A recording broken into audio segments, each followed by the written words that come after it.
Are you hearing me?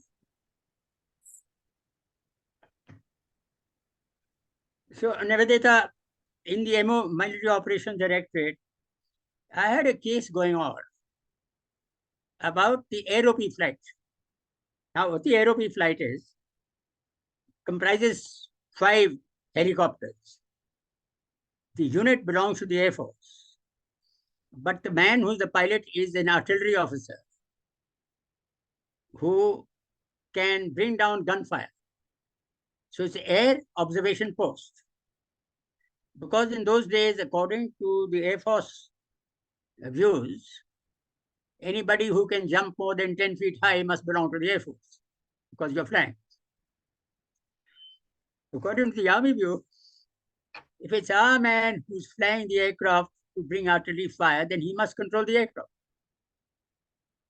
So what happened is dichotomy that the unit belonged to the Air Force, but the pilot was from the Army to bring down. So there was a case going on.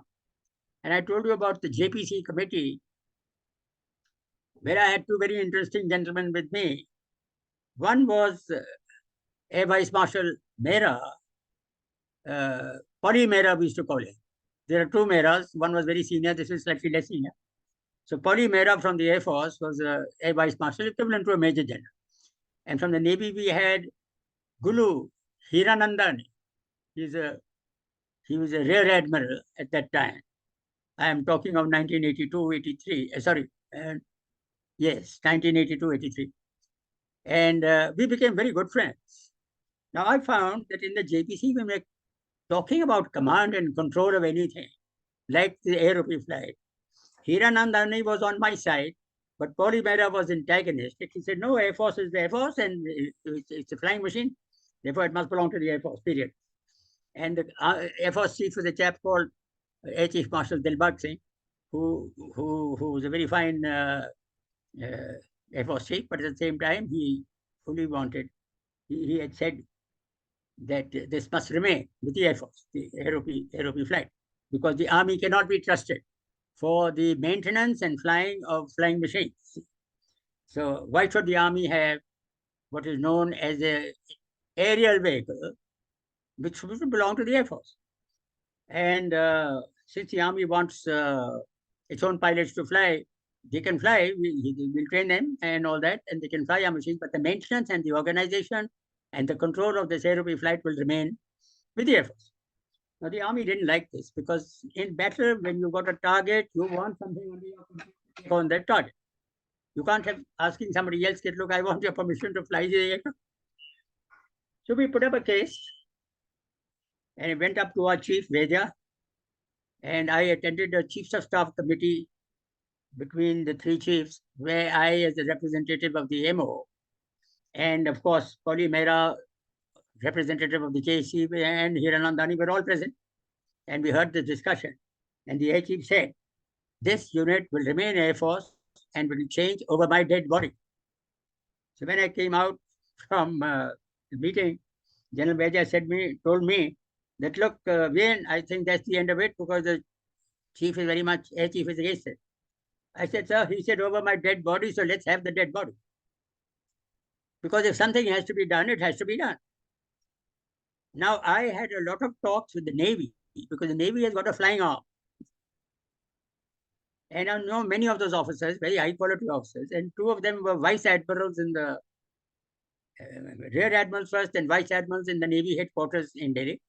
And I should check with them, how did you manage to get a naval flying arm with the Air Force insisting that every plane must in fact belong to the Air Force?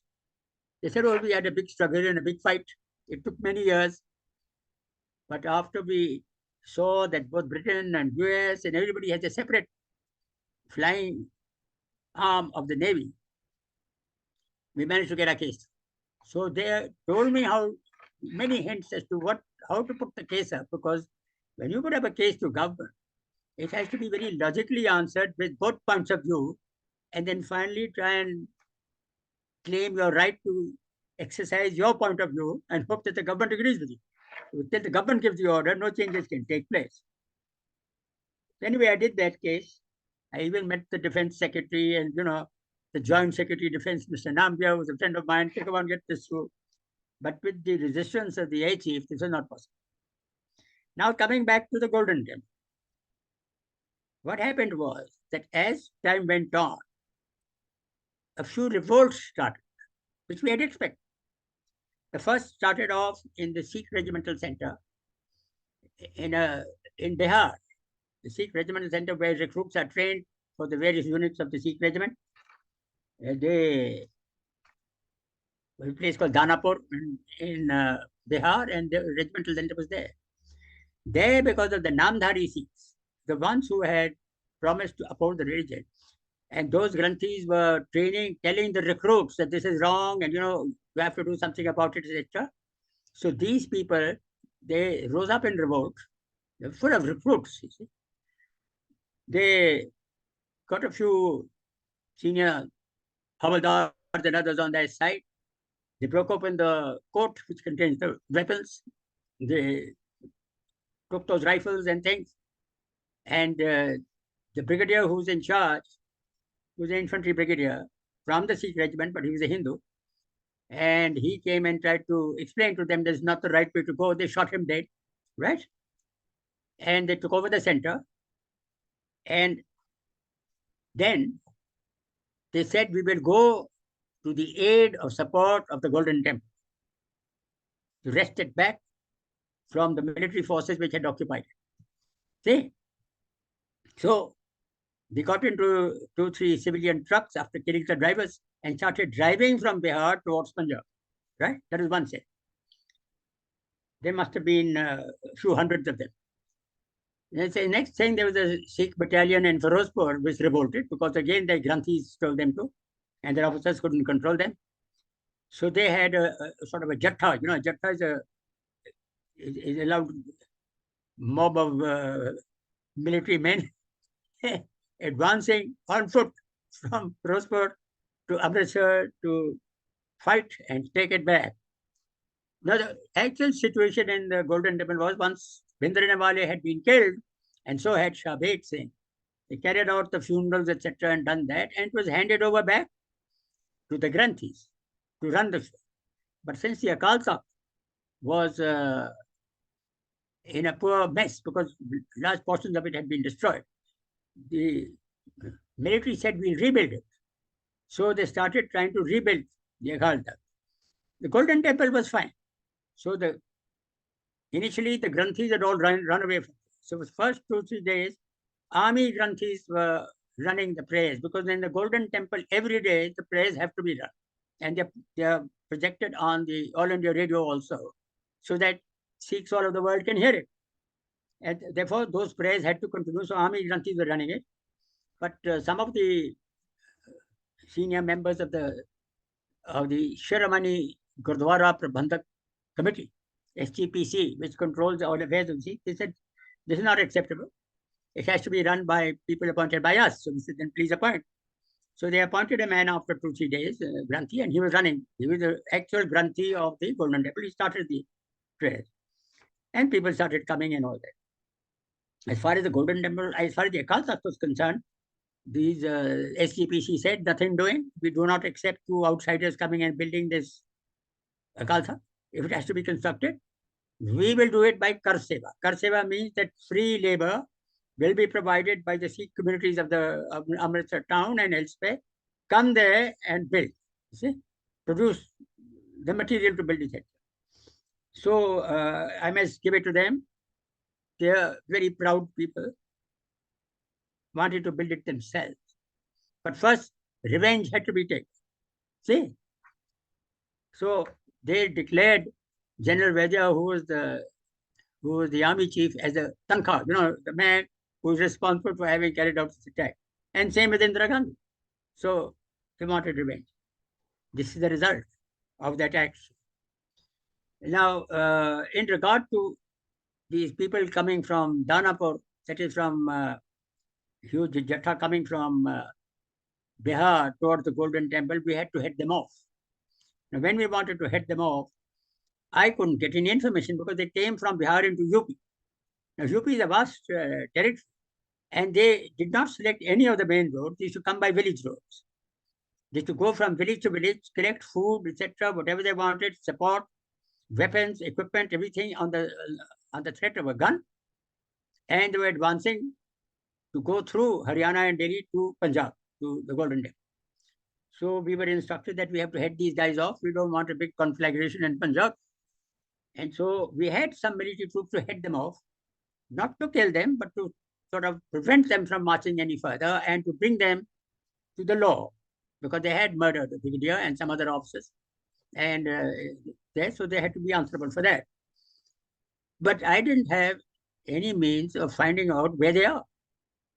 And you will be glad to know that some of the press chaps rang me up. For instance, editor of Times of India and editor of Hindustan Times and editor of Indian Express rang me. General, what the hell are you doing? These people are coming through there. They killed 2 men there. They reported in the press.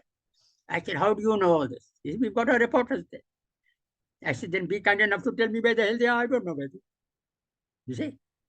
So for a few days, I had conversations every day with the editors of these newspapers.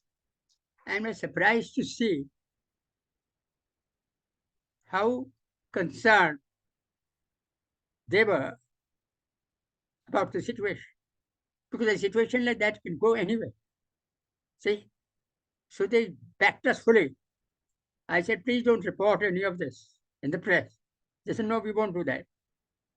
And I learned that you have to keep the press on your side. You know, we have certain principles of war. There are 9 or 10 principles of war. Public opinion of the press has now been brought into the principles of war. If you look at the Ukraine conflict, what you are hearing, we don't know whether it's the truth or whether it's false. Because the Russians are saying something different and the West is saying something different. But we in our country are basically exposed to Western papers, Western news media, and our own new media reporting on Western news media. So we are not hearing the other side. So to understand what's happening is not easy when you're only getting one side of the picture. So Western side have a system of hating the enemy, and so it's all hate, hate, hate. It's not like that. Russians are also human beings as good as any. And so there must be reasons for what they have done, and we have to find what that is. And we have to come to a satisfactory conclusion. You will notice that India has taken a middle path, which is exactly how it should be done, much to the disgust of the United States of America. But nevertheless, you know what the US says is either you are my friend or you are my enemy. Make up your mind. You can't sit on the fence and be neither here nor there. That has happened since Jawaharlal Nehru's time, when we had the non-aligned movement. He used to be blamed by the American president and others to say, you're sitting on the fence, you're our enemy because you're on good net with the Russians and you're good net everywhere. So our viewpoint is different, and we don't want to hate anyone. As I told you in an earlier thing, even the Pakistanis, we don't hate them. They're lovely people, excellent people, just like you and me. Their governments are doing certain things which are maybe wrong, incorrect. We have to deal with that. But as a country or as a people, they're top class. They're as good as any. So the press was helping me like this. Now I decided that I want, or rather we decided an MO director. Because in MO, no single decision is taken. There are a large number of brains functioning together. They're from Major General down to Colonel. The brigadiers, everybody butts in. So when you come to a conclusion, it's after discussion. So we came to the conclusion that we must fly these aeroplane flights to find out where these revolting youngsters of the Sikh battalions had reached, so that we can head them off. So when we asked for the aeroplane to fly, the air chief refused to fly them. They said, look here, I am a Sikh myself. I don't want you chaps flying these helicopters and raining artillery shells on poor innocent Sikhs. So we said, no, it's not like that. We want to find where they are. There's no war going on here. We have to stop them from reaching the Golden Temple. Otherwise, a lot of mayhem will take place there. So he didn't agree with this. So we requested General Vaidya to kindly go see the Prime Minister to say that we want her orders to the Air Force to allow the aeroplane to fly. So she took only 1 minute. When General Vaidya reached up, he called the air chief. And she said, look, air chief, the aeroplane will fly immediately. He said, yes, ma'am. That's it. So then the aeroplane flew. Now, I recorded that in my case for getting the AROP out of the Air Force control to the Army control. And I would be glad to tell you that because of this incident and the fact that the air chief had to be told off by the Prime Minister, the government agreed that the AROP flight should be sent to the Army. Now, once we got those, we created what is known as the Army Aviation Corps, where we allowed any officer who wants, whether he's from Army Service Corps or EME or Armored Corps or Infantry or Artillery, to learn to fly helicopters and to learn to bring down artillery fire and others. Not only for artillery fire, but for reconnaissance and for assisting armored battle and things like that. So, I mean, you may have these helicopters armed with anti-tank weapons, so they can act as anti-tank weapons also. So this is the story of the Army Aviation Corps, how it got managed to get proper berthing after a lot of trouble. I suppose all women face that, and now we also face that with the Army Aviation Corps. The Navy and the Air Force, I mean, the Navy and the Army was very pleased with the issue. The Air Force was still a bit disgruntled about it. Now, so we managed to find out where these people are coming. We sent troops to head them off, to disarm them, and say, now come on, you get back to your unit there, and those of you who are responsible for murder, etc., they'll be brought up before the law. That's how that case was sorted out. The next was this battalion, which was marching from Firozpur. I must give it to our chap. There was a brigadier chappie in Punjab who was at the Golden Temple area. He had a brilliant idea. He said, give me an aeroplane flight. He was a Sardar. Give me a helicopter. I'll go and head these people off. So he found that they were marching through huge lot of people led by the Granthis, marching to Amritsar. Found them in open field. He landed his helicopter in front of them. He got up. He was a Sardar, dressed in military uniform.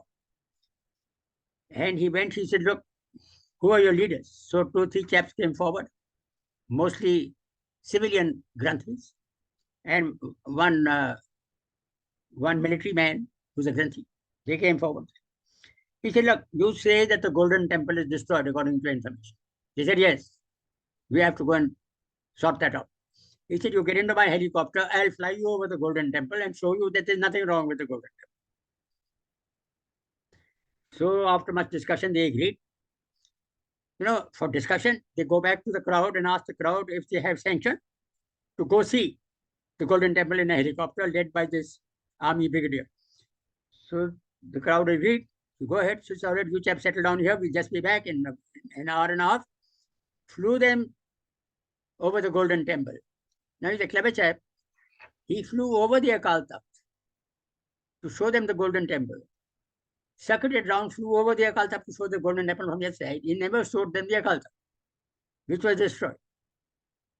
He saw the Golden Temple pristine and beautiful, exactly as it was. Now, mark you, there were some odd bullet holes which had come there, and I must give it to the Sikh chapter. Each bullet on the Golden Temple is marked. The bullet is marked with a round circle and shown that this is the bullet fired in 1982 or whatever it was, when Indira Gandhi attacked the Golden Temple. So they record the history. Anyway, from the air, it was perfectly pristine and beautiful, and they were satisfied. They went back to the Jatta, and they said, look, we've seen it, it's perfectly fine. And the brigadier said, if any of you have doubts about what these people are saying, may come forward, I'll take you and show you. They said, no, we accept what our leaders have said. So this whole group of about 1,000 people were sent back to Amritsar with no further ado.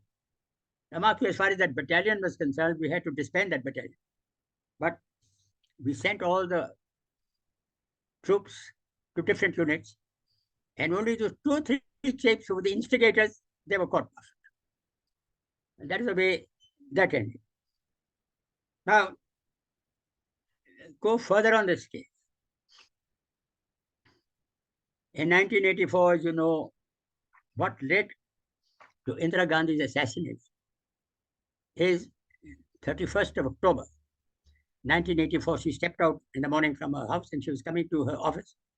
And her Sikh guard, now, people had told her that the Sikhs are very upset, that there are a lot of religious antagonistic feelings in them. maybe you should change your guard. It was a Sikh guard from the CRPF, I think. Maybe you should change your guard to some other community. She said, nothing doing. I have full trust in my Sikh guard. They're very fine people, and I am sure they understand what politics is all about. It's only politics, nothing to do with religion and all that. But she came out and she was shot up by two chaps. And Mr. Lekhi, the famous lawyer in the Supreme Court, he managed to get one man transportation for life. One man was hung. The man who actually fired the bullets and killed her was hung. Well, that is the death of the Prime Minister. Now what happened? Automatically, the Congress party decided that her elder son, Rajiv Gandhi, should be the Prime Minister. Now, Rajiv Gandhi was in training to be Prime Minister because what happened was that Sanjay, the younger brother, we all knew was in training to be the future political leader. Now, Sanjay was a very interesting character. He believed in getting things done by fair means or foul, rather than by following the legal course and waiting for many years for people to agree with something which should be done in a democracy. So he was, people were very afraid of him. He just gave orders and do things as the Prime Minister's beloved son. Now, he was very fond of flying. His brother Rajiv, elder brother, was an airlines pilot. He was flying the aircraft on that trip from Jaipur and Jalandhar to Srinagar and Jammu and back. This was his area. Many of us have flown on that flight, and he's a damn good pilot. And so people thought that he was not interested in politics, which he was not. So Sanjay was the man who was likely to be the next boss. Many people thought that he's the right thing for India because he has a lot of danda in his hand. Many people thought that he'd become a dictator, and that's not a very good thing to do. He started the Maruti factory and all that sort of thing. He produced a car which is not a functional one. We eventually got a Japanese car and called it Maruti and produced it. Anyway, he was very fond of an aircraft. So he wanted to do a lot of aerobatics.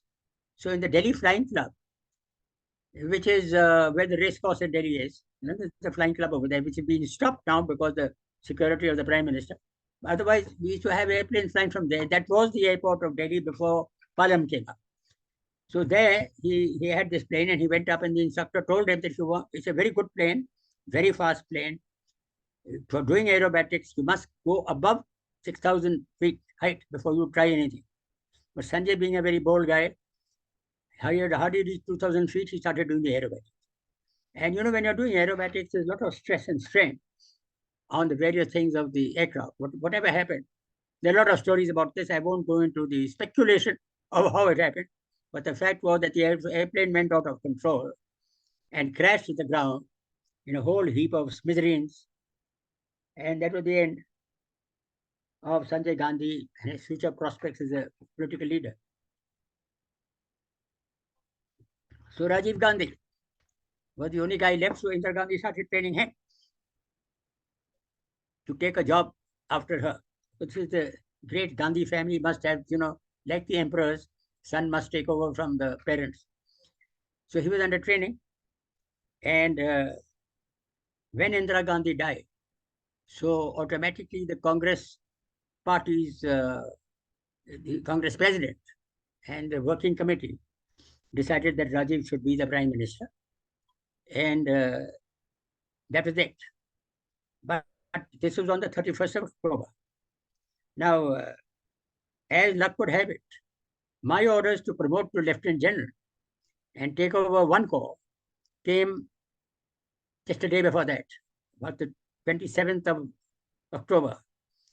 And I was supposed to report to my new assignment on the 31st of October because the one corps commander had already left. So the man who's commanded it previously, a very good friend of mine, he had been an instructor with me in the Staff College, a man called Lieutenant General Anand, he had got posted out.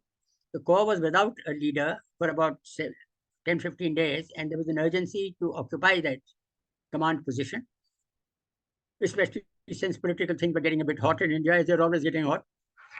And so I was ordered to proceed there on the 31st.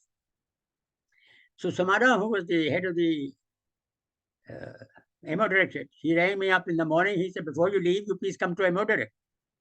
So I came to MO Directorate. I had my staff car from the Mathura Corps. We had to go to Mathura, where the Corps headquarters was. So they had sent a car for me, and the car was waiting for me downstairs.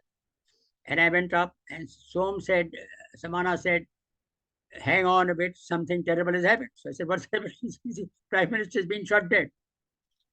So we wait here to see how government reacts and what orders we have, because one corps is responsible for Delhi and for the area around it for aid to civil authority if required. So even the Meerut division comes under this one corps, and we already had a brigade in Delhi. So Som said that we may require more troops here because things are likely to go out of hand. So while sitting in MO Directorate, I told the Corps headquarters to order the brigade to move. Brigade is about 4,000 men, 3 battalions of infantry, and to move from Meerut to Delhi to stand by in case of trouble. Now, I did that while I was still in MO Directorate, and then we waited. And Sumana was then given a call by the Defense Secretary, who was Mr. Call, that in the 1 o'clock news, we are going to announce the death of the Prime Minister.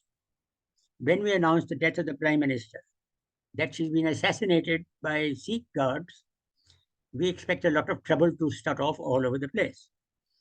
Therefore, since the police may not be able to manage this, we want the army to also be ready to be in aid to civil authority wherever required. You see, so this is the instruction. So having received those instructions, I left at about 12, picked up my wife, and we drove to Mathura. It takes about 3 hours. We reached there 2.5 hours and took over the corps. My house there was under a little bit of renovation because they were, whitewashing and all that thing after the previous occupant had departed. And so we were living in the MES inspection bungalow, and a lot of things started happening. In Kanpur, rather not Kanpur, but in Mathura, besides the corps headquarters, now our headquarters comprises mostly, clerical staff and other people. There are no fighting units there. We had, I think, two companies of infantry to help in guard duties and so on. Other than that, we had signals regiment, and we had an engineer regiment, and we had an artillery regiment, and we had one of these artillery. There was a brigadier of artillery commanding a rocket artillery unit anti-aircraft. It was a quadrat system.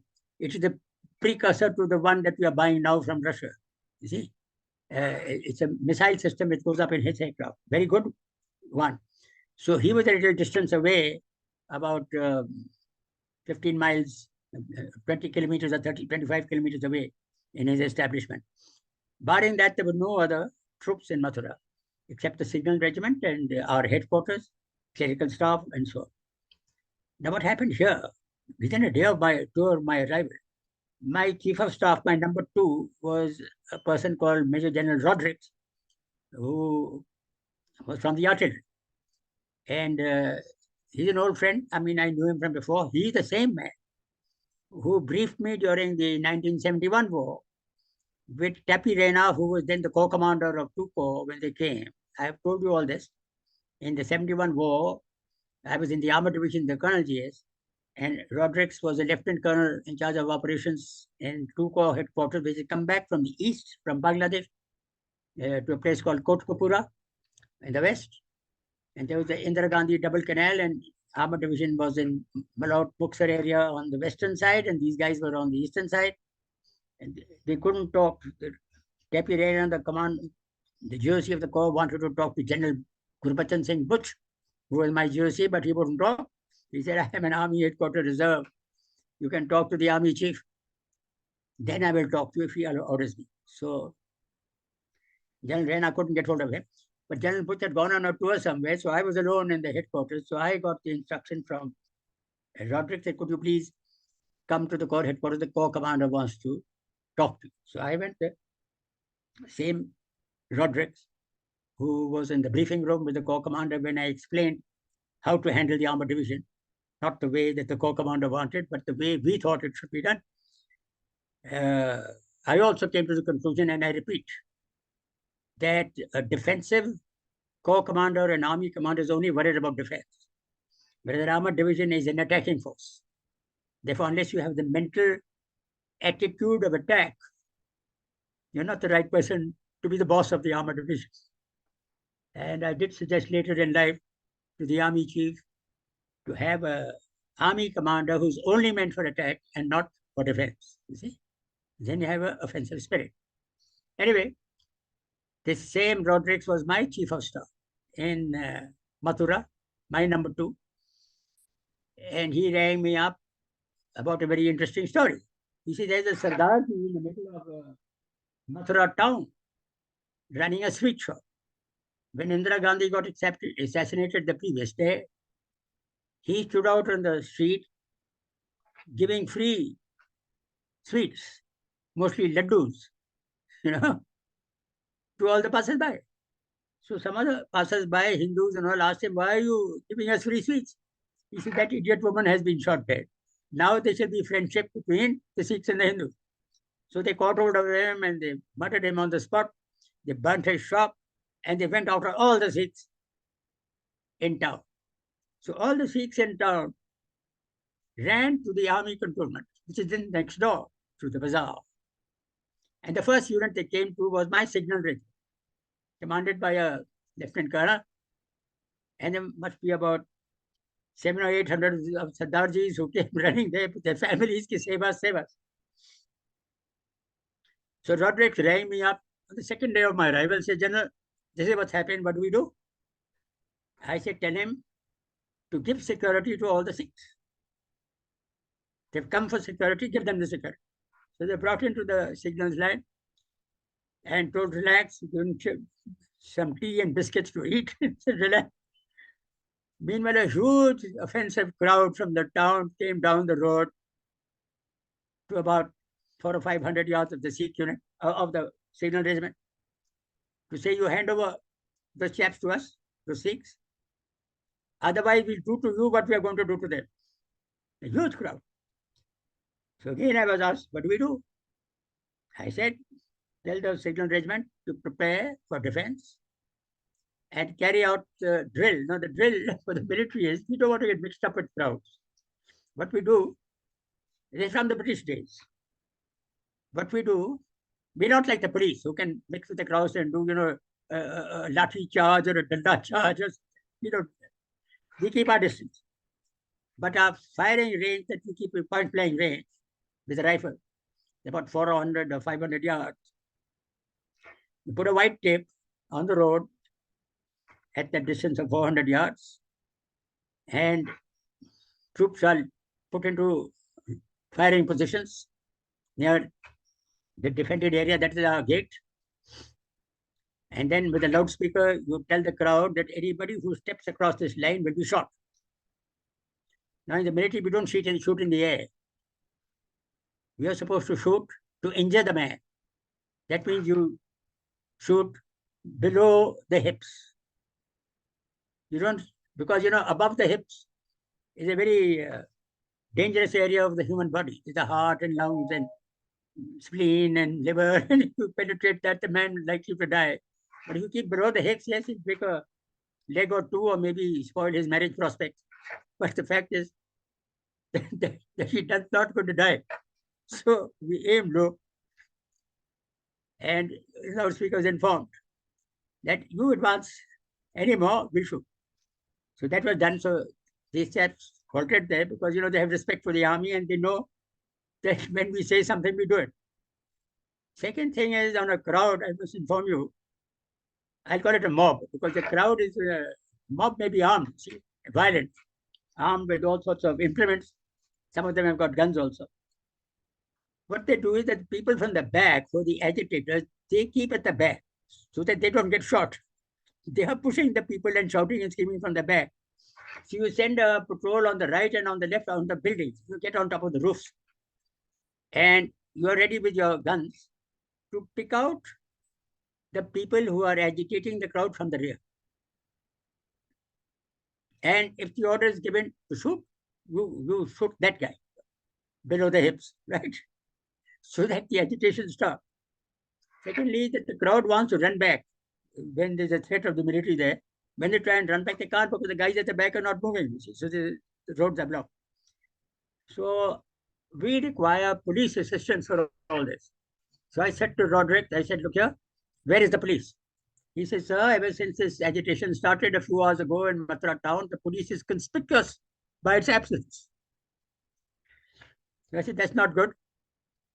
So in the cantonment area, there was the house of the deputy commissioner, and there was the house of the senior superintendent police, SSP. So I said, ring them both up. Tell them, why aren't you here? You're supposed to come and control the crowd. We want your police in the town and here where the big crowd outside the signal regiment to come out immediately within the next half an hour. So he rang up the deputy commissioner and then he rang up the police. He got the same answer. He said, why, we know our job and we are waiting for orders from Lucknow. It's from the chief secretary in Lucknow and the DG police from Lucknow before we act. Now, this is an interesting point. Why do you wait for orders when something has gone wrong? Why don't you act? The reason is that if you act and something goes wrong or somebody is killed, you are go to the courts as the man who's done the job. See? If you get orders, then your back is secure because you've got the orders to go. That's fine. What should a citizen do? I was very firm in my views, and I'll explain my views. I said, if something is going wrong, no matter who the hell you are, orders or no orders, you will act. And if you buy it afterward, then you buy it. But you must act. You must act to prevent violence and death and destruction of anyone. So I told Rodericks, ring up these two gentlemen, that's the SP police and the deputy commissioner, that if they are not out within the next 30 minutes, I'm sending a platoon to each house. I will capture them. I will bring them by road in front of everybody, the whole town, with cufflinks, shove in my quarter. If you don't act, I'm going to act against you. You see? So you'll be pleased to know that within half an hour, the police was out and we managed to control the situation. Now, I naturally wanted to cover my back. So I rang up the army commander, who, by the way, was a Sardarji and a good friend. I knew him from the gunners. He's the elder brother of a very great friend of mine called Narjeet Aluwalia, who was with me in our IMC from age of 11. We're a very good friend. And this is Bhupinder, Narjeet's elder brother. He was the army commander. I said, Bhupi, sir, this is what's happened. This is the order I've given. He says, well done. You did the right thing. We can't have innocent people being murdered. So I'll tell the governor. The governor was N.D. Tawari. He's a very famous guy because there was a lady who claimed later that she's the mother of his child and he refused to accept that. He had so many of these ladies that he didn't know whose child was his and whose was not. So that case was the same N.D. Tawari, but he'd been governor of UP for many years. See? So he was informed that it's done. He said, okay. Meanwhile, I rang up the military operations directorate, Samana. I said, look, this is what's happened. This is what I've done. So please explain it to the chief. So the chief was explained. And then the MO directorate rang up the Ministry of Defense. Okay, will you please tell the Home Ministry that this bloody nonsense is going on and the police is not act? So tell them to act. So the army complained to the Home Ministry. So the Home Ministry before did, because this deputy commissioner and the SP police in Mathura, they put up a complaint against me. They said there's a small chap who thinks he's Napoleon Bonaparte or somebody.